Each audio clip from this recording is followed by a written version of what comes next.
Hey, good evening, everyone. It is I, Miss Sophia the Diva. I just thought I would hop on here real quick for a few minutes to talk about the scandal at a Lakewood church in Houston with my internet pastor, Joel Osteen. Yes, I love me some Pastor Joel Osteen. Some of his words have truly gotten me through some very dark times, particularly when I was working in California. He got me through some dark times. But I just wanted to talk about that because people are like, oh my God, Joel Osteen done stole from the church. Let me tell y'all something. Diva grew up, raised in the church, raised in a family of ministers and deacons. I was pastor's cousin, pastor's daughter, pastor niece. Well, I'm still all those things. And it just amazes me how people just get all up in arms. I get it. A lot of people don't like Joel Osteen. I still don't understand why. I mean, he's successful. And, people get upset about, oh, this church has all this money. But have you done your due diligence to see what kind of good this church actually does for people? Just ask. But today, a story broke that a plumber that was doing some maintenance at Lakewood found like $600,000 that allegedly was stolen back in 2014. They are speculating um, from a safe. And I kind of remember that story, but not really. If it was 2014, I don't know what I was doing. But I know I was still in California at that time. So anyway, now people are like, oh my God, Joel Osteen and stole this money. And that's why I posted today on my personal Facebook where I was like, why the deacons and the board of trustees set Pastor Joel Osteen up like that? Because let me tell you something, in real life, I've seen it. There are people who you sit on the board. If you've ever watched Greenleaf, that is a prime example of how some churches are ran. Where they don't want a pastor, they want a preacher. They do not want pastor to have a say in anything. They just want pastor to come in, give the word, and do their and step and fetch it for them.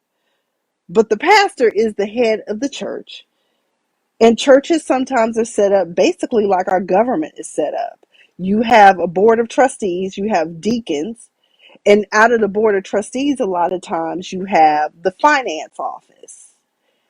9 times out of 10, pastor is never a part of the finances and counting the money and having access to that type of stuff. So the way the church is set up, it's not likely that Joel Osteen ever touched that money or even knew about that. And that's why I jokingly made the statement why the board of trustees set him up like that. Okay. For some reason, people have been under the guise and under the assumption that, pastor is supposed to go without, live in poverty, not have a little bit of luxury. As long as that church is supporting the community and doing things, some of y'all need to hush and have a seat. And I'm talking about churches in general.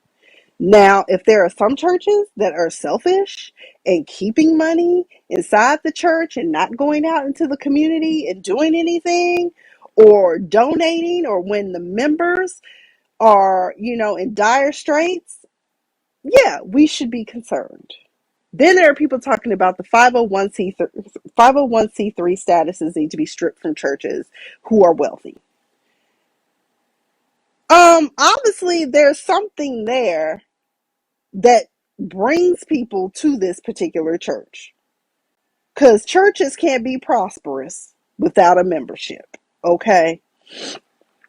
Number two, why would you think that any of us as Christians or as evangelists, pastors, leaders, any of them, not us, because I'm just a PK, but why would any of us want to be living in poverty when God in heaven and Jesus in heaven, the streets of heaven are paved in gold, honey. was never intended for us to be in poverty. Jesus came in human form or came down to earth from heaven to show us how you can be humble and achieve Christ-like status. He's the Son of God. He's rich. Why would you think that that would have to happen? And also, on top of that, Pastor got kids sometimes, most of the time. He got a wife. He got a household to support. And then on top of that, you have the needs of members. There are times when pastors will get calls all times, day and night, to come see about somebody that's sick, to come pray with somebody that's sick. But then he got to get up and go to work the next day because there are people that think that pastor should be in poverty. It really disturbs me how some, but I get it. The average person who has not been part of church administration or grew up in a family like that will never understand that structure or infrastructure. I get it. But at the same time, y'all really need to pump your brakes and figure out what's going on. And I get it. Some of y'all are church hurt. Number one, y'all been burned by the church. You done had some charlatans that have come up and taken money from you, have misled you. There are false prophets, but that's why you got to stay in prayer and stay in the word for yourself and ask God to enlighten you and give you this and ask him to discern things for you. Because, my antennas go up sometimes and I'll be like, this is not the situation. This is not the church for me. There are just some people that you automatically should just know. Because I've been in some situations where I'm just like, I do not want to be part of this. Thank you for inviting me, but I gotta go. And I have a situation recently that happened with a ministry I was part of. And if I had not been raised the way that I was raised, I probably would be like, there is no God and I hate the church. I'm going to be an atheist. Nah, it happened. It is what it is. And you just move on with your life. You find a new church. That's what you do. You find a new ministry to be a part of. And I have been hella blessed, for lack of a better term, to be able to participate in different ministries. I haven't been as active as I would like to be in one particular ministry that I had been working with due to my work obligations. Sometimes I don't even know what day it is sometimes. Like yesterday, I missed Bible study with them because honestly, I thought it was Wednesday. That's bad. And she had already sent a text message saying, hey, we're going to be on that. But it doesn't dawn on you because first of all, you work from home and you're just kind of, when you have the type of workload I have, half time you don't know what time of day it is. Hell, I was sitting up here talking to somebody and thought it was like 8 o'clock at night. And at that time, when I was talking to her, it was 10. But I just wanted to comment on that. And then one of my friends, whom I absolutely adore and love, he probably doesn't know this. And whatever your opinion is, just know I'm going to love you regardless. But one of the things that I've always heard come up is the whole hurricane, Lakewood Church, Joe Osteen locked the doors. I don't know if you know this or not, but being a good Samaritan, you ever heard the term no good deed goes unpunished? Good Samaritans get sued every day. For instance, if I rush into a burning building and pull somebody out and break a rib, guess what? I'm liable for that 9 times out of 10. They can sue me for that. They could. But most people aren't because they are grateful just to be alive. But in law, you can be sued. Good Samaritans can be sued. That's why a lot of times what I will do is, like, I kid y'all not, y'all know Miss AJ Little Kids, as they call me. Listen, I was at Was it Dave and Buster's or somewhere I was, and some little toddler that was about 2 or 3 took a tumble down the steps. Do you think I stopped to help that child? No. Because if I had picked that child up and something was broken or something had happened, or I caused the injury to be more extensive than what it was, I could have been sued right along with the business. And that is why, with the Joel Osteen whole, people all up in arms about him not wanting to open the doors when they think he should have opened the doors. Listen, it's something called liability. You cannot just let a bunch of people, strangers, come into your home or your place of worship without putting in some, making preparations and making it safe to protect not only the church, but the people that are coming in. Because let's not forget that during Katrina, there were rapes, robberies, all types of things. And even if they are in the house of God, some people are just not godly. My friend just posted a story today, and it is horrible. I had not heard this story. This poor lady, 69 years old, a church volunteer, was murdered in the church bathroom. Okay? So some people don't respect the house of God. Hey, Wendy, some people just don't respect the house of God. Oh my God, that is so true. But you know what? The people are so jaded right now in life until they will automatically want to jump fool and say, you know, this is it, you know. No, you have to, because good Samaritans get sued. That's why I'm always cautious about who I help and assist in certain matters. Like even when I get in car accidents, I don't say anything. I just be like driver's license and registration and insurance. Just like the cops. I'm not saying I'm sorry. Oh girl, are you okay? I ain't asking shit. And people think that's cold hearted, but trust, I used to work for a personal injury attorney when I clerked for a personal injury attorney when I was in school.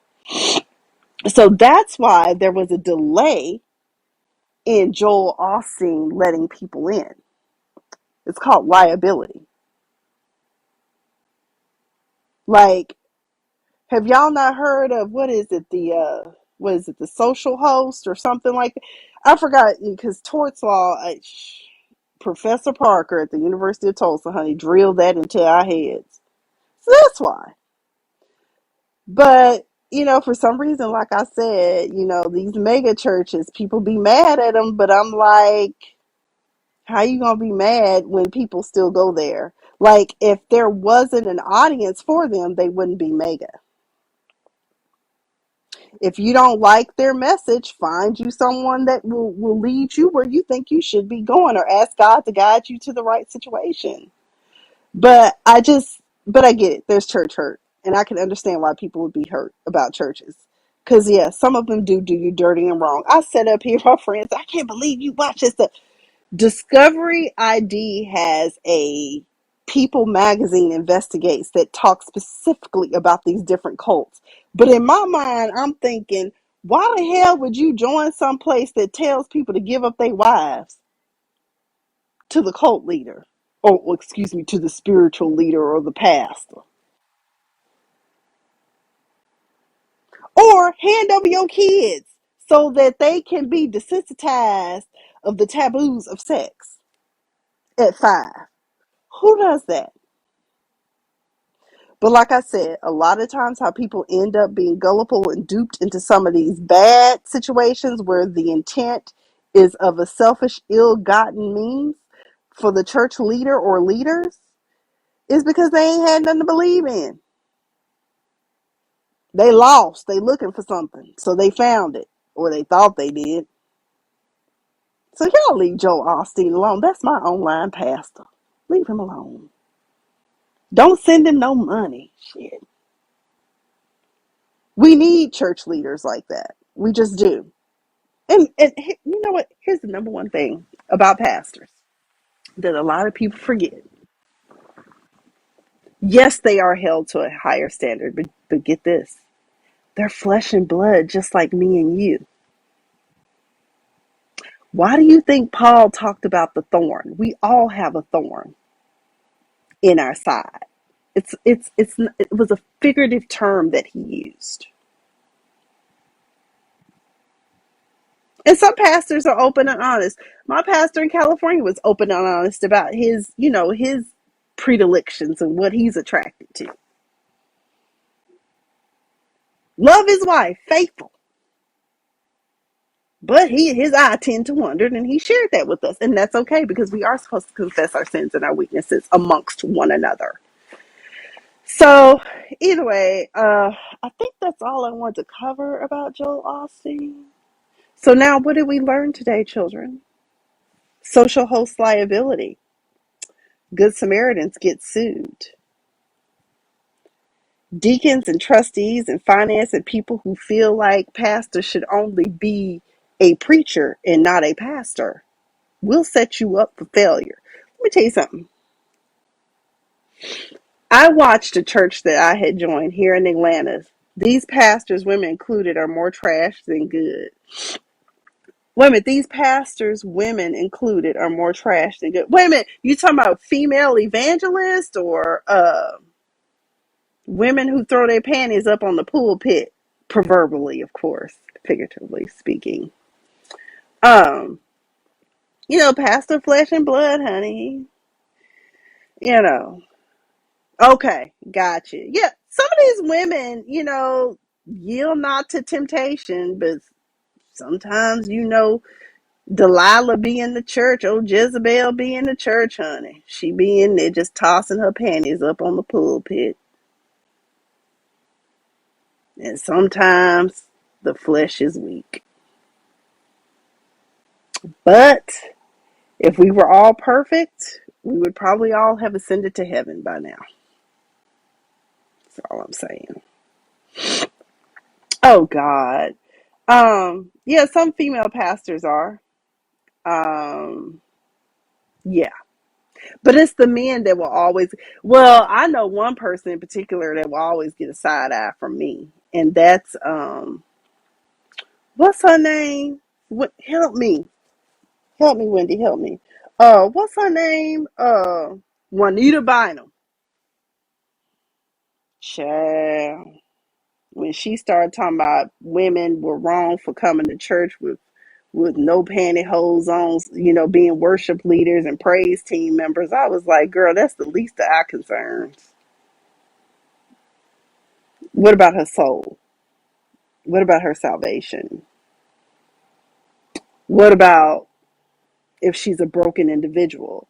Like, that's the one thing I knew when I was in California, my church that I was at that time, um, was good for me because they believed in meeting people where they were. They did. They believed in meeting people where they were. And, let us, because they really did practice what I try to practice, love. Now, I ain't going to condone foolery, but I'm going to love on you,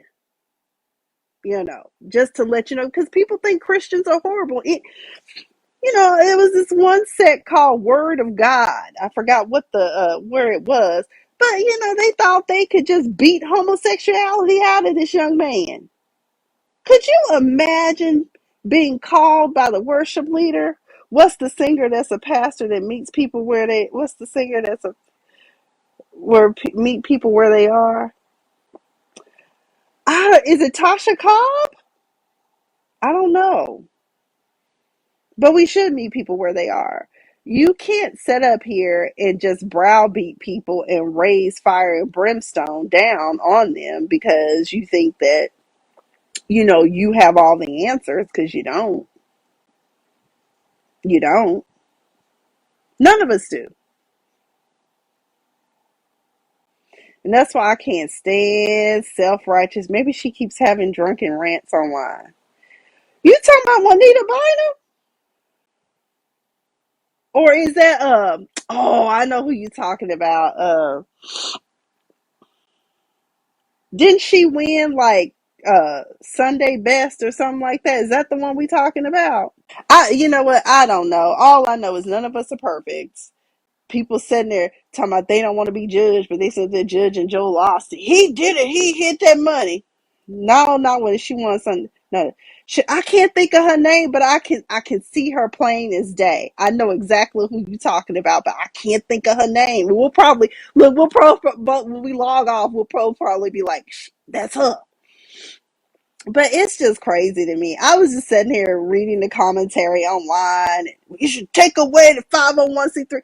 Baby, the Church of Scientology ain't gonna, they will fight the IRS for that 501c3. So I'll tell you what, they may not be a Christian organization per se, in my opinion, because based upon what I learned and what I read, but I'm just saying, baby, we church 501c3 status ain't going nowhere, baby. They'll be the front runner to fight the IRS on that. Okay, baby, they do investigations on everybody who's investigating them. I said that's some wild stuff. You ain't got to worry about that. That ain't going nowhere. But if someone is misusing funds and yes, by all means, prosecute them. Take away whatever, strip them of whatever. But, at the same time, I mean, let me tell you this one. So when I was here in Atlanta, the church that I was at, they got mad at the pastor who was trying to grow the church and bring young people in. They got mad and jumped through. We had a meeting where we had to, and I had never participated. My parents shielded me from that growing up because it had happened, but I never knew. But to sit in a meeting where people are supposed to be about the work of the kingdom, who acted an all-out fool, did not want to follow the very policies and procedures they had drafted, and instead, you know how kids get mad and want to run off and call 911 on their pastor who is a police officer, not in that particular city or county. But look, I was just like, this is some wild stuff. All because they wanted to control the church. And let me tell you how low down and dirty one of the deacons was. One of the deacons secretly changed the deed of the church into his name. Where they do that at? And I was like, so you willing to take on the liabilities of the church if anything should happen? That's why I said what I said. I said, so why the deacons and the trustees set him up? And honey, I'm willing to bet this much. Wendy, now see, this is what I'm confused on because, and you're an accountant, so because it's registered as a 501c3, do they have to pay taxes on like the property or the building or anything like that? Like, because why would you take on that responsibility if you do? I don't understand that. Help me, because I was confused. And I didn't. And of course, I could have researched it, but I never Googled it because once I was done, I was like, I ain't staying at this church. Shit, this is my friend's church. It was. That's the state level, and it depends. Okay, all right. So yeah, that's just crazy to me. I had never heard of such craziness. And part of the reason was the church is one of those old churches here in Atlanta that had been around since the late 1800s. Okay, that's how old this church was. And the church had a reputation. Every pastor they got, they ran off. Cause my dad and them helped build this. Okay, well, don't nobody care about your dad. They haven't ran this church. This is, if God sends somebody, you might want to take heed, because let me tell you something. Some stuff happened and folks started dropping dead eventually. Not at this church, but I've seen it, where people have done some evil stuff against the pastor that was sent. And bad things ended up happening. You think God's vengeance is not God's? I ain't taking that chance. Okay, she said, Wendy said a lot of cities and states provide tax breaks. And how did he manage to change the deed without other folks signing off? Failure all around in the accounting process. Well, he falsified documents. I remember that much. He falsified documents, and I think he had like somebody from the finance office or something like do something. I don't know what it was, but it was very sick and twisted. And I was just thinking to myself, like, so you want to? This is the one time I was like my Aunt Betty would say growing up, she gonna bust hell wide open, dude. You gonna bust hell wide open. So, but I just had to say that because I love Joel Osteen. He's my online pastor. Although now more so my cousin is my online pastor now because he started his online ministry and now moving to an actual church in Houston. So, but I digress. But if y'all want to check it out, I always repost the daily devotionals that he does on my timeline. And honestly, because of how overwhelmed I've been, I will say this: whenever I listen to that, I can get through my day. So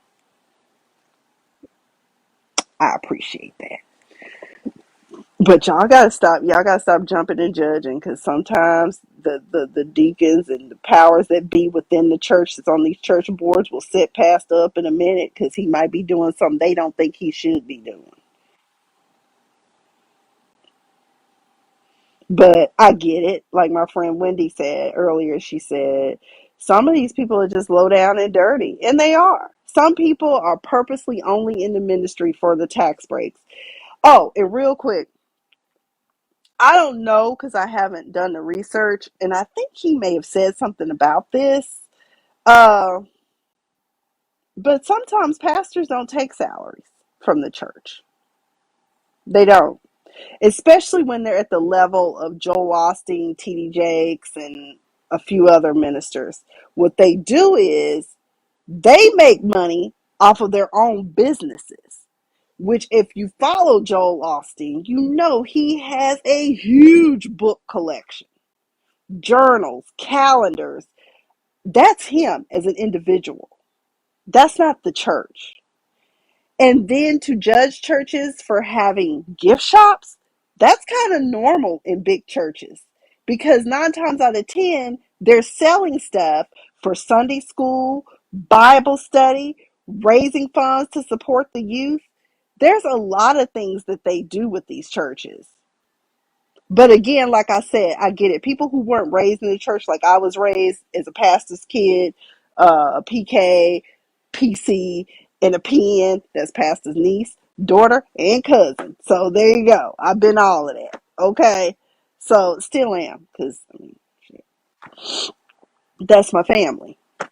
So it's hard for people to grasp, but I understand. I believe me, I understand because when you have been betrayed by your church or by your pastor, it can hurt.